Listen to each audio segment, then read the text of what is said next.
Comfort me, O my soul. Whether we've spoken them out loud or sung these words, they ring true and familiar for many, if not most of us. Sean and I have certainly heard them phrased in personal ways as people in this congregation and elsewhere express their dismay at the changes taking place in the world.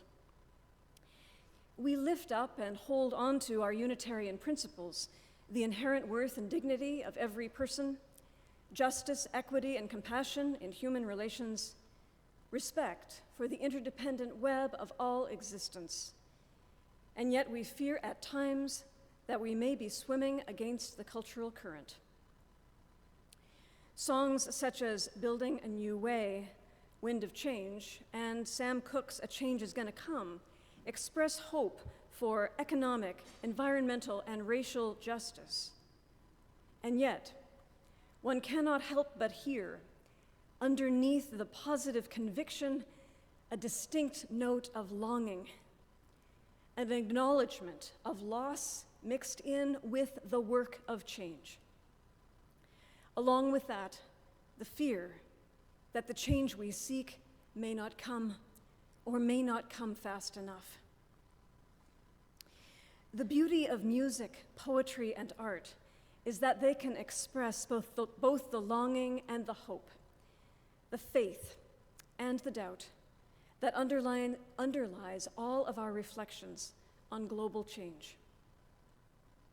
It would be impossible for me to offer a reflection today that offered optimism without realism, light without shadow, faith without doubt.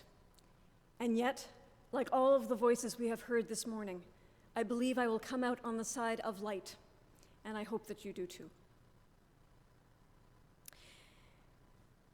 As we reflect on both the hopeful possibilities in front of us, the hopeful possibilities for change, as well as the possible changes ahead that may shake us to our core, I hope that we can build in ourselves a new way of being with life that will carry us and others through the changes that lie ahead. There is somewhere we are headed now, but where? Into what winds of change are we being swept as a result of our own desires for more, for better, for faster? Today, human existence itself, not to mention the survival of thousands of other species on this planet, is threatened by change that seems too all-encompassing to comprehend. In the face of this, we do seek comfort, while not wanting our comfort to come at the expense of others. And yet, at the same time, we realize that really, that is the only kind of comfort we know. As Thomas Berry wrote in the book I quoted from earlier, we are dealing with a profound reversal in our perspective on ourselves and the universe around us. This is not a change simply in some specific aspect of our ethical conduct, nor is it merely a modification of our existing cultural context. What is demanded of us now is to change attitudes that are so deeply bound into the basic cultural patterns that they seem to us as an imperative of the very nature of our being. Now, those are pretty big changes. Indeed, prophetic voices from all corners are describing changes on a scale never before imagined. Naomi Klein expressed it simply in the title of her book, This Changes Everything: Capitalism versus the Climate. The prominent Christian theologian Brian McLaren put it similarly in his book titled Everything Must Change. Depending on where we stand in the river of change, we may hear those words as hopeful or deeply worrisome. In truth, it is probably some very confusing combination of both. Yet these authors and others do come out on the side of optimism. Joanna Macy, in her fine book, Active Hope, wrote in 2012 of the Great Turning. She described it as the essential adventure of our time, involving the transition from a doomed economy of industrial growth to a life-sustaining society committed to the recovery of our world. Thomas Berry described the changes coming as the great work, saying that we are now experiencing a moment of significance far beyond what any of us can imagine. The Sam Cooke song, "A Change Is Gonna Come," which we'll hear a little later, expresses a longing for the change of racial justice in particular. And as we know, racial justice, economic justice, environmental justice, they are all linked together. It was a song written in the relatively hopeful era of the 60s. But even now, as we know, racism and inequality seem entrenched in systems that seem designed to perpetuate injustice in Canada, in the US, and around the world. We may continue to fervently hope that a change for the better will come, yet we also understand that the necessary changes are highly complex and systemic. They are dependent on economic and political decisions, as Jamie pointed out so very well earlier this morning, and they are intertwined in ways that affect all life. It was reported just a few days ago that the 26 people in the world who are the richest, 26 people, now own as much as 3.8 billion other people in the world. Just let that sink in. We also now know that the richest 10% of the world's population is responsible for half of global carbon emissions. The UN Intergovernmental Panel on Climate Change has warned that the world has only 12 years to avert climate catastrophe. This frightening news has been widely reported, which is a change in itself. Most of us can remember that only a few years ago, such warnings would never have made the mainstream media. Of course, we hear them now with deeply mixed feelings. We might wonder whether we are capable of making the changes that are necessary as individuals, as a society, as a species.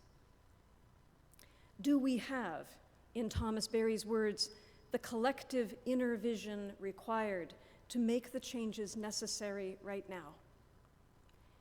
And can we change ourselves personally in whatever ways we must, so that we can respond with courage and kindness through every coming transition? No matter what changes lie ahead, each of us is called to the work of spiritual renewal, the work of cultivating inner well-being from which courage and right action can arise. As we've reflected over several Sundays now, change is inevitable. "The river I step in is not the river I stand in," said the Greek philosopher. He said it in a poetic and somewhat puzzling way that itself challenges our usual ways of understanding. Life is a river of change. And yet our negative judgment of certain changes, that is, our resistance to them, can sometimes prevent us from seeing their positive side. In her book, A Paradise Built in Hell, Rebecca Solnit writes of the extraordinary communities that arise in disaster, and she tells stories like this one. "A friend told me of being trapped in a terrible fog, one of the dense fogs that overtakes California's Central Valley periodically. On this occasion, the fog, mixed with dust from the cotton fields, created a shroud so perilous that the highway patrol stopped all traffic on the highway. For 2 days, she was stranded with many others in a small diner. She and her husband slept upright, shoulder to shoulder with strangers in the banquettes of the diner's booths.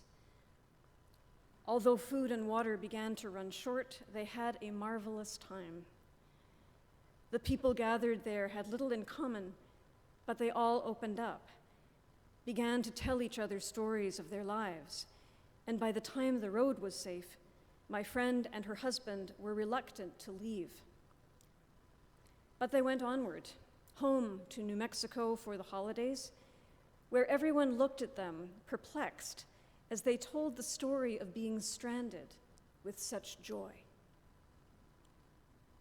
That time in the diner was the first time her partner, a Native American, had felt a sense of belonging in the society at large. Rebecca Solnit writes, such redemption amid disruption is common. Now, this is just one small story. And of course, we don't want to romanticize disaster and suffering. And yet, as Solnit argues, there can be a doorway in the ruins that can point not only toward resilience in a time of trial, but to a radical reconfiguring of values that could, just possibly, prevent the worst of all possible changes from coming true. Rebecca Solnit writes, the joy in disaster comes, when it comes, from an immersion in service and survival, and from an affection that is not private and personal, but civic. The love of strangers for each other, of a citizen for his or her city, of belonging to a greater whole, of doing the work that matters. These loves, she says, remain largely dormant and unacknowledged in contemporary post-industrial society. This is the way in which everyday life is a disaster. It may be that when we are faced with the most difficult challenges, our inherent ability to love will carry us through the changes we thought we could not handle. In the meantime, simply the anticipation of change and challenge, especially on a global scale, can create great anxiety in many of us unless we make personal changes. Fortunately, that's where religious community and spiritual practice can help, by pointing us toward the simple practices that ground us in interconnectedness, love, and peace. The Buddhist teacher Thich Nhat Hanh is currently approaching the great change of dying. Now 92 years old, he has returned to his native Vietnam, where he is now resting in a Buddhist temple and no longer receiving medication. In his 2013 book, Love Letter to the Earth, he wrote, "There is a revolution that needs to happen, and it starts from inside each one of us. When we change the way we see the world, when we realize that we and the earth are one, and we begin to live with mindfulness, our own suffering will start to ease. When we are no longer overwhelmed by our own suffering, we will have the compassion and understanding to treat the earth with love and respect. Restoring balance to ourselves, we can begin the work of restoring balance to the earth. We may think of the earth's problems or our own personal problems as overwhelming, and we may feel helpless. But just by paying attention to our breathing, he says, we can bring about a clarity that will give us insight about what we can do to help ourselves and to help our world." What I find remarkable about this kind of teaching, and you find it not only in Buddhism, but in many other wisdom traditions as well, is that it does not require us to fix or eliminate our feelings of fear and anxiety, but rather to be mindfully present to them. This is a complete turnaround in terms of what our culture teaches us. Instead of seeking escape from real or imagined fears, we can learn to find peace in the midst of suffering, our own and others, and we can learn to respond with love. Whatever change is going to come, whether it be desired or dreaded or a mixture of both, we can learn to be fully present to what is, awake to our ability to respond in love to this present moment of profound change. May this be the great work each of us will do to turn and return to love and love again through every breath and through all the changes yet to come. Amen.